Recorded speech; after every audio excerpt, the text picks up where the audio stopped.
when you think about pain in a primary care setting, I think the use of, when you think about what's the value of antidepressants and muscle relaxants and treating pain, I think the data is not that strong in a lot of pain conditions. So I think the biggest thing primary care physicians can do is go back to the data and look at what is the data in that population. You know, for sprains, strains, and muscle spasms, people reach for muscle relaxants commonly, but the data is not that great that they're that effective. So I think the challenge is, being a pharmacist, is thinking that they're adding some extra danger into the situation by being sedatives, but their value that they're bringing is probably not worth the danger that they're adding.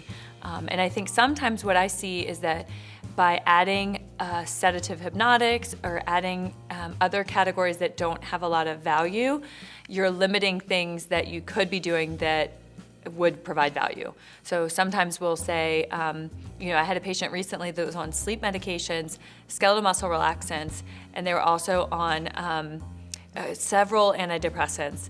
And the team was afraid to increase their opioids for opioid responsive pain because she was sedated. And I said, well, let's get rid of some of this stuff that's probably not bringing value to the table, and that will free up some of that side effect to be used for something that might actually help this patient. That was in an inpatient setting, so I don't practice in primary care, but that's what I would say to a primary care practitioner.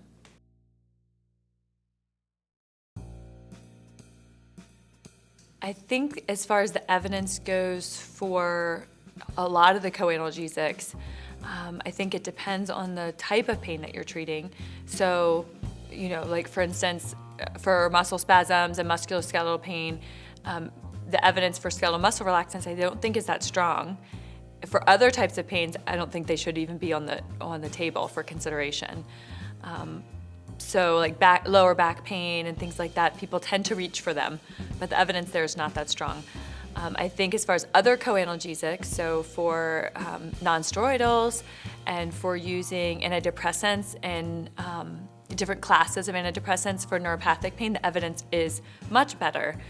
Depending on, but there's so many different pain conditions, it's sometimes hard to globally say what the evidence is. But I think for neuropathic pain especially, you really should be reaching for your co-analgesics because that's when you get the most bang for your buck, and you can use those antidepressants, you can use anticonvulsants, and then get some opioid sparing effect, as well as sometimes a better side effect profile, because usually they can be well tolerated and the doses that you need for pain are less than what you would need for antidepressant treatment. So for antidepressants, that can be helpful.